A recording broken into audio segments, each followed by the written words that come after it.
pessoal, olha só, hoje a gente vai falar de alguns casos clínicos frente a essa parte da digestão. Qual que é o papel do farmacêutico na orientação de alguns casos de constipação e de diarreia que chegam a toda hora na nossa farmácia ou no estabelecimento onde estamos trabalhando. Então, eu coloquei como a gente vai fazer prescrição clínica, vai participar bastante desse entendimento, né, de medicação frente ao paciente, e alguns protocolos, né, precisam ser esclarecidos. Então, eu trouxe alguns casos pontuais aqui, e depois eu vou discutir mais protocolos clínicos em outros vídeos. Então, primeiramente, a gente deve ter vários questionamentos ao paciente, né? Às vezes ele chegou só no balcão da farmácia, mas às vezes ele chegou também no consultório farmacêutico, né? Então, uma das perguntas que eu lancei, assim, que ajudam vocês a esclarecer mais, né, qual que é a história que está se tratando ali, o paciente, o caso, uma das perguntas clássicas que pode fazer, o que traz o senhor aqui? Qual nota hoje o senhor daria para a sua saúde? Né, claro que não vai seguindo essa linha, de acordo com a conversa, são questionamentos que você pode abordar ao paciente. O senhor sabe quais os problemas de saúde que o senhor tem? Que medicações que o senhor toma? O senhor gostaria que eu organizasse seus medicamentos? O senhor sente alguns efeitos adversos desses medicamentos, ou seja, está sentindo algum efeito colateral depois que começou com a ingesta de algum medicamento, com o tratamento? Quantas crises por semana o senhor está tendo? Independente se é constipação, se é diarreia, do que eu vou falar daqui a pouquinho, independente qual for o problema do paciente, você pode fazer vários desses questionamentos. Qual que é a história, né, da sua doença, né? Enfim, o senhor está com hipertensão, o senhor está com obesidade, começou com muita diarreia, como que é a sua alimentação? Será que não seria uma alimentação errada? E aí começar a entender sobre o paciente que tu está conversando, né? Como se fosse uma anamnese. Quais os medicamentos que já utilizou para esse problema de saúde? Né? Então, qual que é o papel do farmacêutico? O papel da gente não é medicar, gente. A gente tem o respaldo da prescrição médica para aqueles medicamentos isentos de prescrição, né? Então, o nosso papel é informar, o nosso papel né, dar maior conhecimento da patologia, da medicação, informar os horários certos, ter um consenso junto com o médico, ou seja, saiu, por exemplo, hoje eu vou apresentar um caso clínico ali, teve pós-cirurgia, começou a tomar ciprofloxacina, começa com diarreia, não é que eu vá retirar aquela medicação, mas encaminhar ao médico, falar o que está vendo, verificar muita interação medicamentosa, né? Então, a análise da prescrição feita pelos farmacêuticos, seja na farmácia ou consultórios e clínicos, contribui de forma decisiva para o papel-chave na saúde, né? Para a redução de erros de medicação, piora no quadro do paciente e gastos desnecessários. Então, vamos começando com um caso aqui, constipação, eu trouxe 2 casos, né, informando que, no caso 1, né, o caso clínico 1, o paciente masculino, 75 anos, chega à farmácia e relata se sentir empanturrado, constipado, e ultimamente, às vezes, sem ir ao banheiro, por uma semana inteira. Então, ele está, assim, cheio, está constipado, e faz uma semana que não vai ao banheiro. Afirma fazer força a maior parte do tempo, mas não tem dor. É hipertensa, tem diabetes e insuficiência cardíaca. Olha só, quem tem insuficiência cardíaca não é muito bom fazer força para ir ao banheiro, sobrecarrega o coração. Então, para quais se administra? Captopril para hipertensão, olha só, atenolol, losartana e metformina. Então, é diabética e tem insuficiência cardíaca e também é hipertensa. A paciente tem uma vida sedentária, não fuma ou consome álcool. Como proceder? Então, chegando esse tipo de paciente ali para você, que são pacientes sedentários, pacientes idosos, pacientes com hipertensão, diabetes, insuficiência cardíaca, faz uma semana que não vai no banheiro, se sente empanturrada e constipada e vem conversar contigo. O que você, como farmacêutico, vai instruir esse paciente? Para melhorar a qualidade de vida dele, né? Então, o farmacêutico deve incentivar a paciente a alimentar-se corretamente, ingerindo fibras, água, fazendo exercício físico, né, como caminhadas leves, né, não pode sobrecarregar muito o coração. Pode recomendar a utilização de um laxante formador de bolo fecal. Lá na aulinha que eu coloquei para vocês de bolo fecal, tem toda a explicação desse laxante formador de massa, formador de bolo fecal. Seriam o quê, gente? Aquelas fibras não digeríveis, aquelas fibras que só aumentam o bolo fecal, só para distensão do intestino, para efeito de causar um efeito mais laxante. Lembrando que esses formadores do bolo fecal, por exemplo, o metamocil, né, como são fibras sintéticas, tem que ingerir muita água, porque senão o paciente vai ficar mais constipado, tá?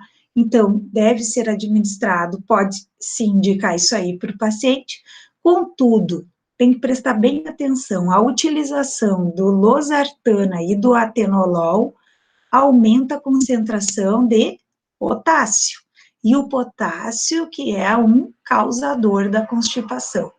Então, pensam bem, será que essas duas medicações não seriam importantes ele reavaliar com o médico? Por isso, todas aquelas perguntas iniciais que eu falo com vocês, será que esse losartana e atenolol começou há uma semana ou já faz um ano que ele toma? Então, o farmacêutico deve encaminhá-la ao médico para que sejam feitos os exames que avaliam essas concentrações de eletrólitos de potássio que venham a ter efeito constipante. E, às vezes, substituir essas medicações pelo médico, ok? Vamos também entender que é risco, né, de você avaliar, tipo, indicar outros tipos de laxantes. Por exemplo, se você indicar um laxante como mais lipofílico, né, como óleo mineral, é muito perigoso para a criança e para idoso. Como eu estou falando de pessoa com 75 anos, é perigo dar uma pneumonia aspirativa. Então, óleo mineral não se indica ali naqueles casos. Então, não devem ser administrados laxantes osmóticos, contendo sódio, né? Então, o que seriam esses laxantes osmóticos contendo sódio? Aquelas medicações que eu coloquei para vocês, que tem fosfato de sódio, lá na aulinha, e que aumenta muito a concentração de sódio. Então, para paciente hipertenso, não vai ser bem legal indicar. Emoliente, como eu falei para vocês, né, como óleo mineral, seria um grande problema a ser indicado, tá? Então, aqui para vocês, devido à insuficiência cardíaca e à hipertensão, cuidar com laxantes osmóticos, contendo sódio, e emolientes. E há o risco de desenvolvimento da pneumonia lipoide, não indicar de jeito nenhum óleo mineral, devido à idade, né, pode aspirar, né, que é bastante viscoso e o paciente pode aspirar esse óleo. Questão 2, outro caso clínico. O paciente com 12 anos, masculino, chega à farmácia com sua mãe, que relata que o filho reclama de desconforto intestinal e flatulência, mas que não consegue evacuar há 5 dias e que não é a primeira vez que isso ocorre. O paciente não bebe ou fuma, realiza atividades físicas, porém não gosta de comer frutas, verduras e legumes, né? Também não faz administração de nenhum outro tipo de medicamento, é um paciente novo, né? E não apresenta mais nenhuma comorbidade. O que tu falaria com essa mãe, né? Então, faz 5 dias que ele não consegue evacuar. Ele tem um desconforto intestinal e bastante gases, mas não se alimenta com fibras e nem tem outra comorbidade. O que o farmacêutico deve recomendar? Deve recomendar que deve sim ingerir bastante água e fibras, o paciente, que deve estimular o paciente a tentar evacuar aproximadamente 15 a 20 minutos, sempre após as refeições, para treinar o intestino, treinar o reflexo natural para defecar. Às vezes não está mais se reconhecendo esse reflexo natural, o intestino está preguiçoso.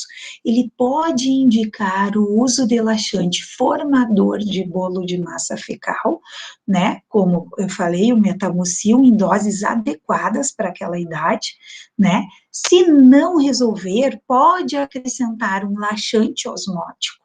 Aqui, para o paciente, pode indicar um hidróxido de magnésio, por exemplo, que vai produzir mais o efeito de diarreia, né, ou uma lactulose, e deve-se evitar fosfato de sódio, tá? Então, se não resolver com esse tipo de laxantes e com todas essas intervenções, como o estímulo de fibras, tomar bastante água, fazer a pessoa se concentrar no banheiro, retomar aquele reflexo ali, né, intestino-ânus ali, para fazer um reflexo natural de defecar, né, daí sim, não deve, daí deve-se encaminhá-la ao médico. Lembrando, não deve-se indicar laxantes emolientes. O que são os emolientes? De novo, óleo mineral, que é muito barato e muito comum as pessoas tomarem. Perigo de pneumonia aspirativa.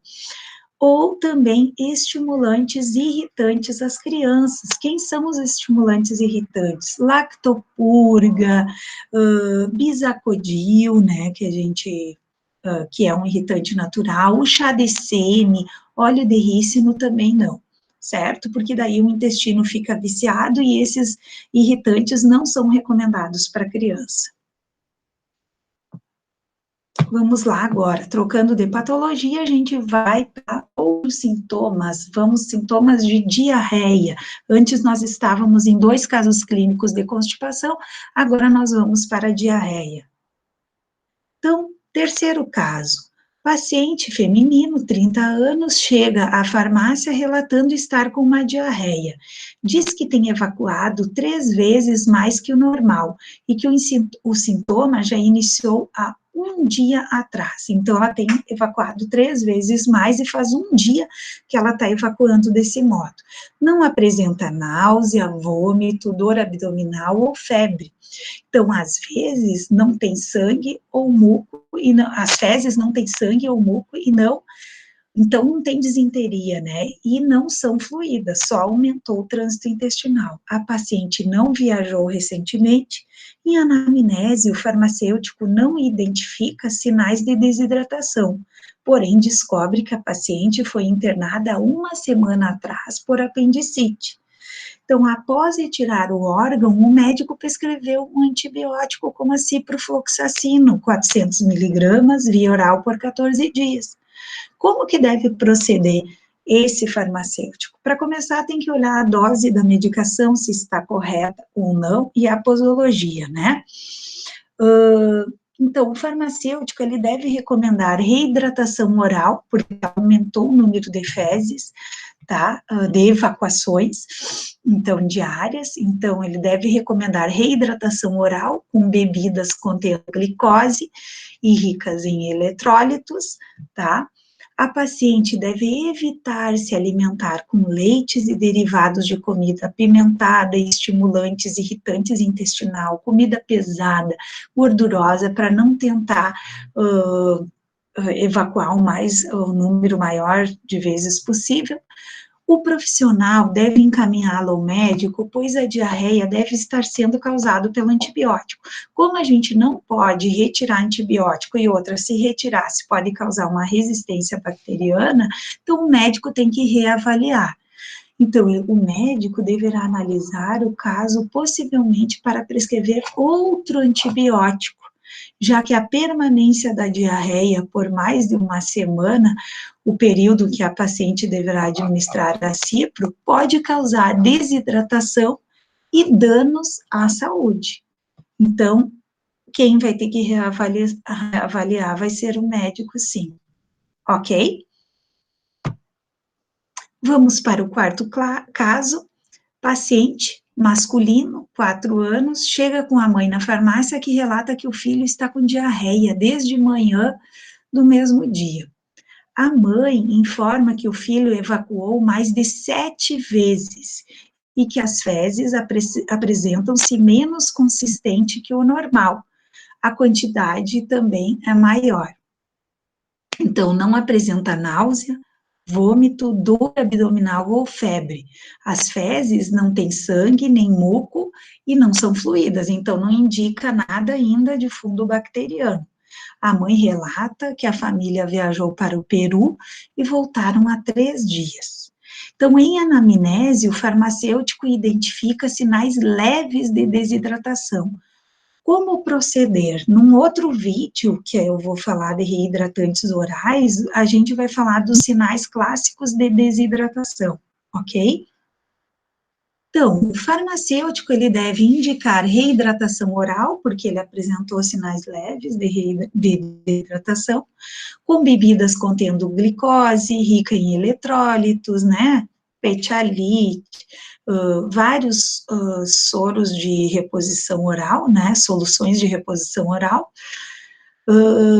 Deve ser recomendada que o paciente e a criança, né?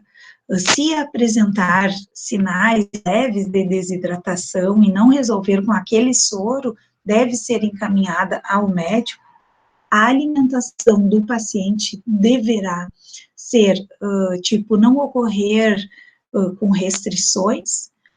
É essencial que o farmacêutico ressalve a importância da ingestão de líquidos e alimentos para que não ocorra o agravamento do quadro. Não deve ser indicado nenhum medicamento para constipar a pessoa, já que antidiarreicos são contraindicados para criança, e até porque a história deles, em anamnese, viram que eles vieram de outros países, às vezes ainda a bactéria está ali, vai ter infecção intestinal, né? Então não se prende, realmente tem que deixar eliminar toxinas, e o profissional deve alertar a mãe a procurar um médico, como eu falei, se caso em um dia não melhore com essa solução e com essas medidas aí de tomar bastante água e melhorar sua alimentação. Tá?